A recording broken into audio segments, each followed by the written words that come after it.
Hello student, कैसे हैं आप? आई होप आप सभी अच्छे होंगे। प्यारे बच्चों, आज हम करेंगे कक्षा 8 के हिंदी के एडगेट अभ्यास पुस्तक के पाठ 6 को। इस पाठ का नाम है बच्चों भक्ति के पद। तो बिल्कुल भी देर न करते हुए बच्चों चलते हैं इस पाठ के प्रश्नोत्तरों की ओर। बच्चों, इस पाठ का जो प्रश्न क्रमांक 1 है वो बहुविकल्पीय प्रश्न है। यहाँ पे हमसे एक प्रश्न पूछा गया है, उसके 4 विकल्प हैं। तो जो विकल्प सही होगा वही हमारा उत्तर होगा।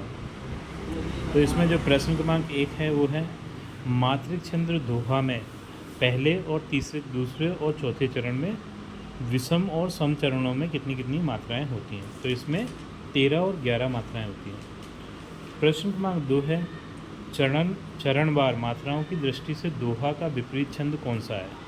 तो दोहा का विपरीत छंद होता है बच्चों सोठा। प्रश्न क्रमांक 3 है, श्री राम की भक्ति करने वाले इनमें से मुख्य कवि कौन है? तो बच्चों, श्री राम की भक्ति तुलसीदास जी ने की है। प्रश्न क्रमांक 4 है, इनमें से कमल का पर्यायवाची कौन सा है? तो कमल का पर्यायवाची है पंकज। प्रश्न क्रमांक 5 है, इनमें से शुद्ध वर्तनी वाला शब्द कौन सा है? तो ये तीसरे नंबर का है, जो सी नंबर वाला शब्द है बच्चों, वो आपका शुद्ध वर्तनी वाला शब्द है।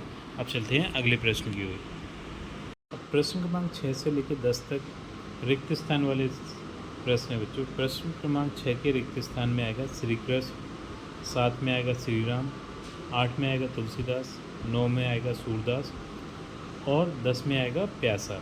इस तरीके से आप इन प्रश्नों के उत्तर भी कर सकते हैं। प्रश्न क्रमांक 11 है, अधम का उद्धारक किसे कहा गया है? तो अधम का उद्धारक बच्चों श्री राम जी को कहा गया है। प्रश्न क्रमांक 12 है, प्रभु जी तुम घन वन हम मोरा पंक्ति में घन का अर्थ क्या है? तो इस पंक्ति में घन का अर्थ बच्चों बादल है। यहाँ पर घन का मीन्स है बादल। क्वेश्चन नंबर 14 है, ये है, मात्राओं की गणना कर बताइए ये कौन सा छंद है? तो यहाँ पर ये एक छंद दिया है, फूलहि फलहि न बैत यद्यपि सुधा बरसई जलद मूरख हृदय न चेत जो गुरु मिलहि बिरछई सम। तो यहाँ पर हमने इसकी मात्राओं का गणना की।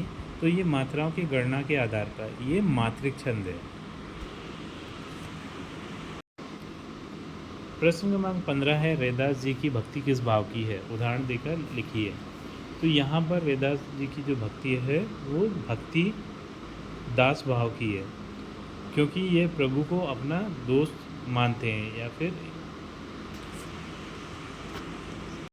प्रश्न क्रमांक 16 है, जिस प्रकार सूरदास जी ने मन की तुलना जहाज के पंछी से की है उसी प्रकार आप मन की तुलना किससे करना चाहेंगे और क्यों?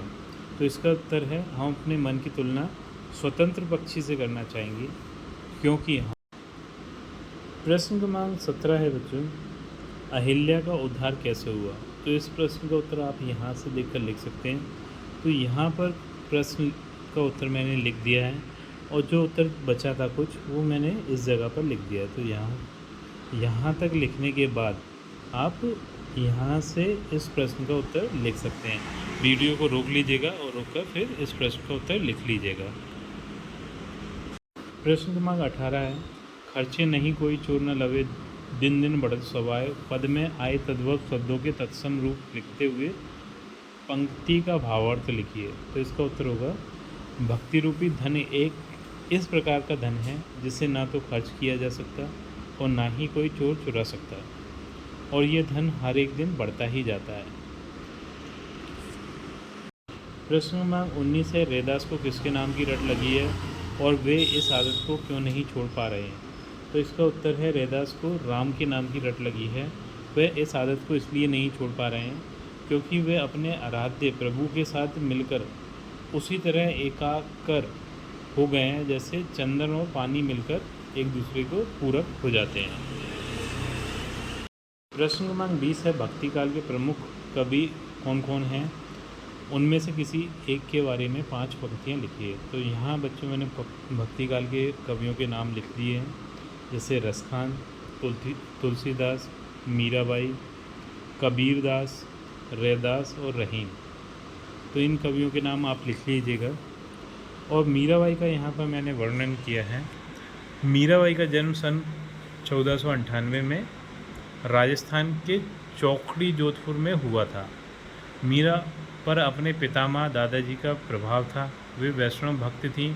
मीरा का विवाह उदयपुर के राणा सांगा के पुत्र भोजराज के साथ हुआ था। तो बच्चों इस तरीके से आप ये प्रश्न उत्तर कर लीजिएगा। तो इसी प्रश्न के उत्तर के साथ हमारी ये वीडियो कंप्लीट होती है।